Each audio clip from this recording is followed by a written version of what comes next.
सगळ्यांचं पुन्हा एकदा स्वागत. संभाजीराजांनी वयाच्या अवघ्या 16व्या वर्षी ज्या पद्धतीनं ग्रंथ लिहायला सुरुवात केली आणि त्याचप्रमाणे नाशिकमधील 16 वर्षीय चारू दत्तनही तसाच प्रवास सुरू केलेला आहे, मात्र एका वेगळ्या पद्धतीने. कसा पाहूयात.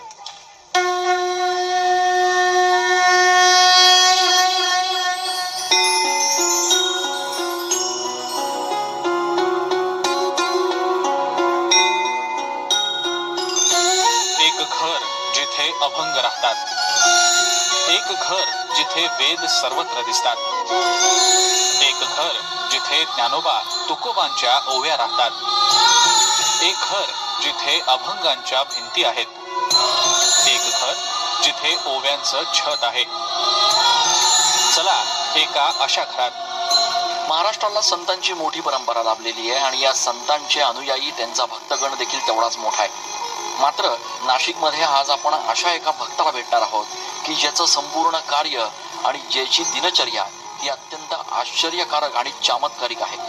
कोण आहे हा भक्त आणि नक्की त्यानं या सगळ्या भक्तीपायी काय केलंय आपल्या घरामध्ये, बघूयात या खास रिपोर्टमध्ये. नाशिकमध्ये राहणाऱ्या थोरात कुटुंबाचं हे घर. या घराच्या भिंती, दरवाजे, स्वयंपाकघर, बेडरूम हे वेदांनी आणि मंत्रांनी भरून गेलंय. या घरात राहणारा 16 वर्षांचा चारू दत्त याला एक दैवी चमत्कारच म्हणावा लागेल.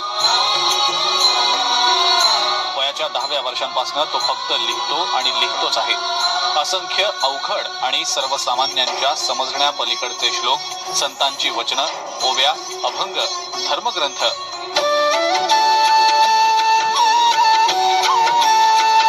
चारू दत्तच्या घरात पाऊल ठेवल्यानंतर घरातला एकही कोपरा, एकही जागा अशी नाही ज्या ठिकाणी त्यानं हे लिखाण केलेलं नाही.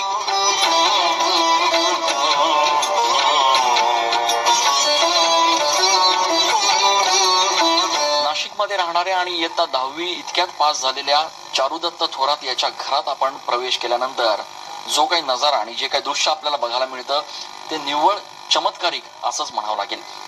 चारुदत्त खरं तर 10वी आता पास झालेला आहे आणि त्यांनी 11वी मध्ये प्रवेश घेतलेला आहे. मात्र त्यांचं संपूर्ण घर हे जणू एखाद्या वेदाचं भांडारच झालंय, असं परिस्थिती आणि असं चित्र या घरामध्ये आल्यानंतर बघायला मिळतं.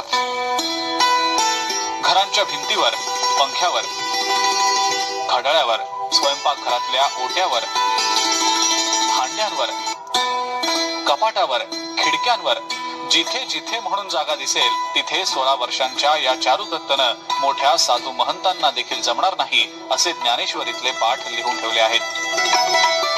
लहानपणापासूनच चारू दत्त हुशार आणि इतरांपेक्षा वेगळा आहे.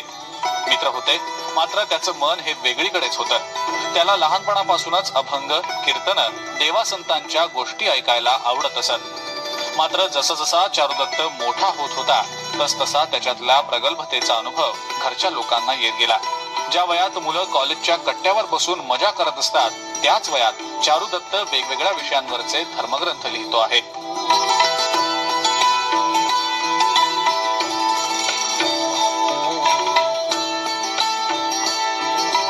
मानवी जीवनाचा प्रवास, त्याचा अंत, मोक्ष याबाबतचं त्याचं विश्लेषण ऐकून भल्या भल्यांना थक्क व्हायला होतं.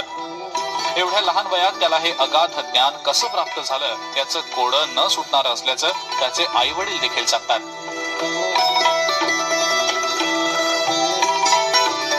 आमच्या पोटी आम्ही असं काय पुण्य केलं होतं की आमच्या पोटी असा मुलगा जन्माला आला.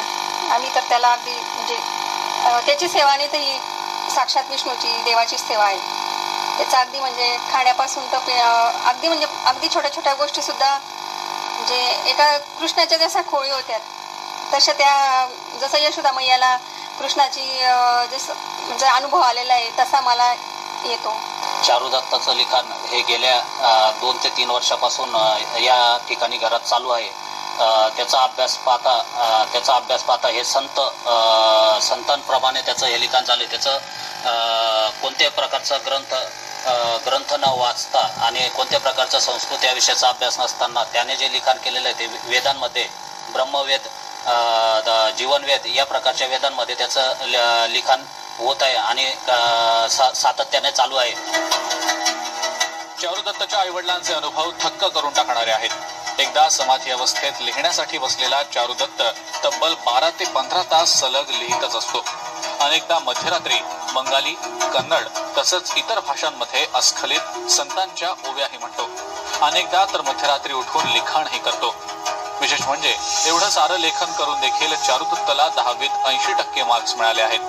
धर्म, ज्ञान, मुक्ती, स्वर्ग, नरक, मोह या आणि अशा अनेक विषयांवर चारुदत्त धर्मशास्त्राला आधारभूत असे संदर्भ देत त्याचं विवेचन करतो. चारुदत्तचे आषाढी वारीबाबत तसंच नाशिकमध्ये होणाऱ्या सिंहस्थाबाबत सडेतोड विचार ऐकून कोणी महात्मा किंवा मोठा संत आपल्याशी बोलत तर नाही ना असा भास आपल्याला होईल.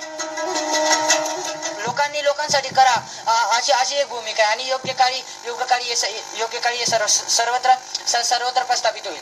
आता आपण आज समाजात पाहतो, समाजात संगत बिघडते, समाजात लोक वाईट मार्गाने जातात. का? कारण की याला मूळ ज्ञान नाही, संस्कार नसतील तर काही नसेल. विज्ञान आहे परंतु विज्ञानामध्ये अज्ञानता नाही पाहिजे. विज्ञान असेल परंतु त्यामध्ये संस्कार ही सर्वात मोठी बाब आहे.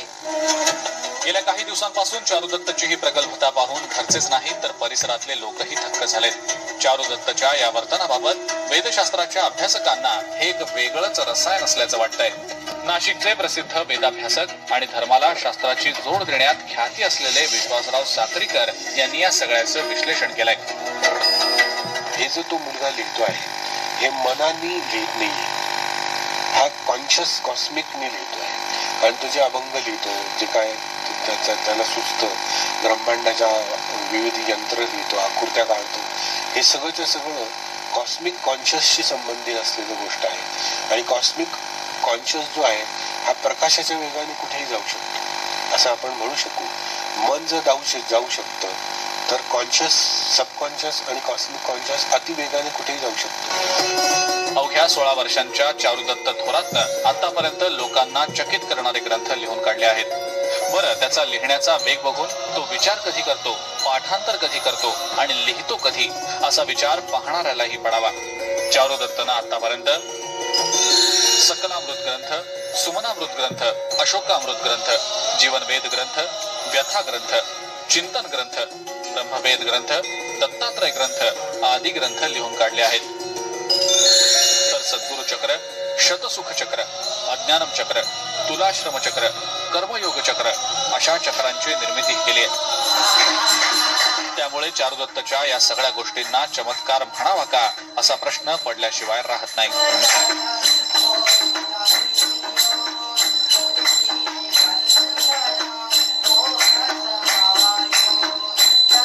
ज्ञानदेवे रचिला पाया तुका झालासी कळस अशी जरी ओवी असली तरी नाशिकच्या चारुदत्तनं मात्र आता याही पुढचा प्रवास जो आहे तो त्याच्या लिखाणाच्या माध्यमातून सुरू केलाय. चारुदत्ताचं संपूर्ण घर म्हणजे ज्ञानाचं एक मोठं भंडार झालंय.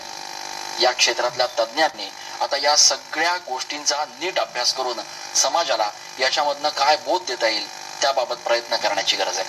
नाशिकहून कॅमेरा पर्सन आकाश येवलेसह मी चंदन पूजाधिकारी, TV9.